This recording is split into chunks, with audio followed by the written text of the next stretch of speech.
तो हेलो दोस्तों, काफ़ी टाइम बाद वीडियो आ रही है। तो मेरा मेडिकल क्लियर हो चुका, ग्राउंड फिट हूँ मैं। और मैं आपको बताऊंगा आज सारी डिटेल कि किस तरह मेडिकल चेक हो रहा है। तो सारी डिटेल मेरी सुन लो आज ध्यान से। और क्योंकि आज फिर 21 को मेडिकल था और आज सुबह ही हमको बताया गया कि बताना तो कल शाम को ही था, लेकिन लेट हो गया था डॉक्टर। और आज बताया हमको कि आप फिट हो।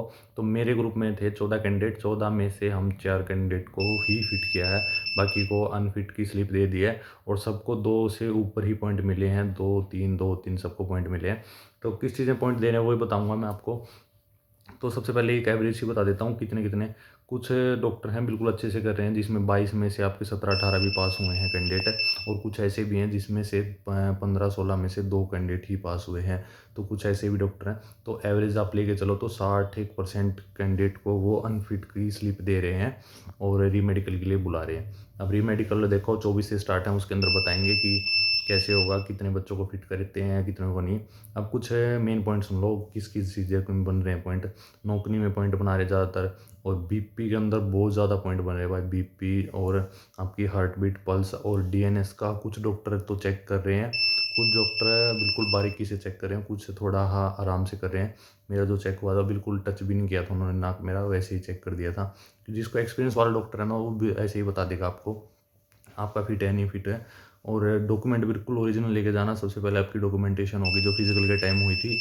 और डॉक्यूमेंट होने के बाद फिर आपको तुरंत ही आपका मेडिकल स्टार्ट हो जाता है। सुबह 7:30 बजे ही डॉक्टर बैठ जाते हैं और शाम को उठते हैं। तो मेडिकल बढ़िया अच्छे लेवल का हो रहा है अब। बिल्कुल एक एक पॉइंट आपका नोट होता है। तो अच्छे से जाना, कोई दिक्कत वाली बात नहीं। बिल्कुल ही घबराना मत वहाँ पर, क्योंकि बीपी का पॉइंट बन गया ना तो मुश्किल हो जाती है। और चांस दे रही है, ऐसी बात नहीं, एक ही बार मापते हैं आपको, चांस देते हैं। और एक चीज़ और बहुत अच्छी लगी यहाँ की मेरे को, कि आपका जिस तरह मेडिकल हो गया और आपको बता लग गया कि आपका पॉइंट है। आपकी फाइनल रिपोर्ट देने से पहले जो सीओ को देते हैं कि भाई ये अनफिट है, उससे पहले आपका एक बार क्रॉस चेक ज़रूर हो रहा है कि भाई आपका ये पॉइंट है और इस चीज़ में आपकी कोई गुंजाइश नहीं है ठीक होने की। जिस तरह मेरे आज ग्रुप में एक कैंडिडेट का बीपी था, उसको 3 बार चांस दिया भाई, तीन तीन बार मपवाया उसने। एक पहली बार मपवाया तो 200 बीपी था उसका, बोलो 200 बीपी था। और 140 तक चल जाता है बीपी। 140 नॉर्मल है, 140 45 तक भी चला देते हैं।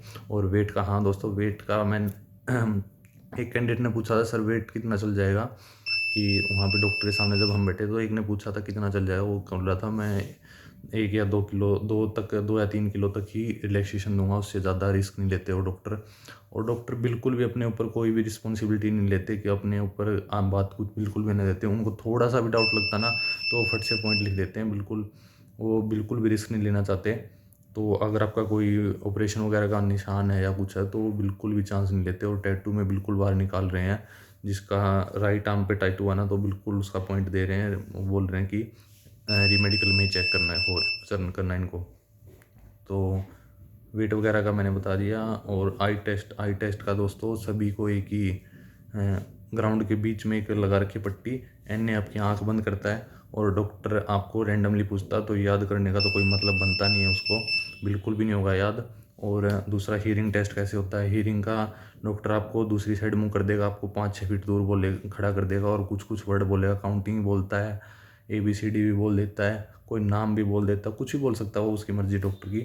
तो वो आपको बताना होता है, आपसे 4 5 बार पूछेगा, 2 3 भी बता देना उसमें फिट कर देगा, इतना हो नहीं था। फिर आँखों का हो गया, कानों का, डीएनएस। हाँ डीएनएस का बता दूं दोस्तों, कुछ डॉक्टर बिल्कुल गहराई से चेक करते हैं, मशीन से चेक नहीं कर रहे। इसका डाउट होता है उसी का चेक कर रहे हैं, वरना टॉर्च मार के वैसे ही चेक कर लेते हैं। दूसरा दोस्तों दांतों का आपके 22 डेंटल 14 से लेके 22 तक डेंटल पॉइंट होने चाहिए आपके। और कैप जिसने चढ़वा रखी है, कैप का पॉइंट कटता है। तो जितने दांतों पे आपने कैप चढ़वा रखी होगी उसका पॉइंट आपका कट जाएगा। एक में होगी तो बच जाओगे। एक मेरे ग्रुप में था, उसके 3 दांतों पे कैप थी तो उसके 6 पॉइंट काट दिए थे उन्होंने। ठीक है, तो 14 तक चल जाते हैं डेंटल पॉइंट, 14 से लेके 22 तक। फिर दोस्तों आपका कान का दोस्तों वैक्स नहीं होना चाहिए, वैक्स का पॉइंट दे रहे हैं। और कल एक का हमारा चेक हुआ था, उसको पता लग गया था वैक्स का, उसको पहले ही बता दिया चेक कर दे तेरा भाई वैक्स का पॉइंट बनेगा। तो वो शाम को ही अपने कान साफ़ करवा के, और आज सुबह उसने बोला सर मैंने कान साफ़ करवा दिए मेरे, देख लो एक बार। तो उन्होंने बाकायदा देखा उसका और उसको फिट कर दिया। आज फिट कर दिया था कान का वैक्स का। तो आप पहले ही करवा के जाना कानों को साफ़।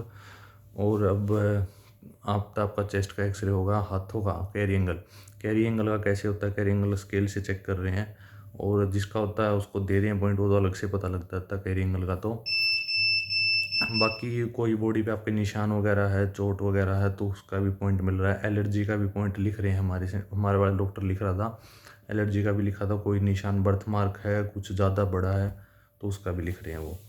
और क्या रह गया अब, हाँ, आपका नोकनी का भी पॉइंट बना रहे हैं। और फ्लैट फुट का कैसे चेक करें, हाँ, नोकनी कैसे चेक करें ये बता रहा हूँ। नोकनी को हर एंगल से चेक करें भाई, बैठा के, लेटा के, ऐसे 90 डिग्री में पैर खुलवा के, आपके सीधा खड़ा करवा के, स्केल डाल के, मतलब आपका पकड़ लेंगे अगर होगा तो। बिल्कुल भी रिलैक्सेशन नहीं दे रहे। दूसरा दोस्तों और क्या बता रहा था, हाँ, फ्लैट फुट का आपको पानी के ऊपर चलवा के तब देखते हैं फ्लैट फुट आपका कैसा हो रहा है कैसा नहीं है। दूसरा और क्या रह गया, यही पॉइंट, हाँ, वेरिकोस वेन जो होती है आपकी नस होती है, उसको आपको जंप वगैरह करवाते हैं अगर उसमें आगे ठीक है। दूसरा अब बीपी, और इसका बीपी का आपका टेस्ट, बीपी और आपकी पल्स, इसके भी बहुत ज़्यादा पॉइंट मिल रहे हैं दोस्तों, बीपी के और इसके। तो कुल मिला के मैं एवरेज बता रहा हूँ, तो 61% कैंडिडेट को वो री मेडिकल दे रहे हैं, 60 से 70% को ही, मतलब 31% बच्चे ही पास हो रहे हैं जो ग्राउंड फिट हो रहे हैं। कुछ ग्रुप्स में, अभी कुछ ग्रुप में, एक ग्रुप था जिसमें 22 कैंडिडेट थे, उसमें से 17-18 पास कर दिए थे। और कुछ ग्रुप ऐसे हैं 15 में से केवल 2 ही पास किए। और हमारे वाले में 14 में से 4 कैंडिडेट पास किए। तो ये ही एवरेज था, इससे आप आइडिया लगा लेना। बाकी रिलैक्स होकर जाना, बीपी वगैरह का पॉइंट मत ले लेना, पानी पीते रहना, खाने वगैरह की अच्छी व्यवस्था वहाँ पे। और लड़कियों के भी साथ में मेडिकल हो रहे हैं वहाँ पे, तो लड़कियों के अंदर हो रहे हैं हॉस्पिटल के अंदर, उनका कुछ मेरे को आइडिया है नहीं क्या कुछ हो रहा है। तो यही थी डिटेल। और री मेडिकल भी यहीं पे होगा दिल्ली के अंदर, टिहरी के अंदर।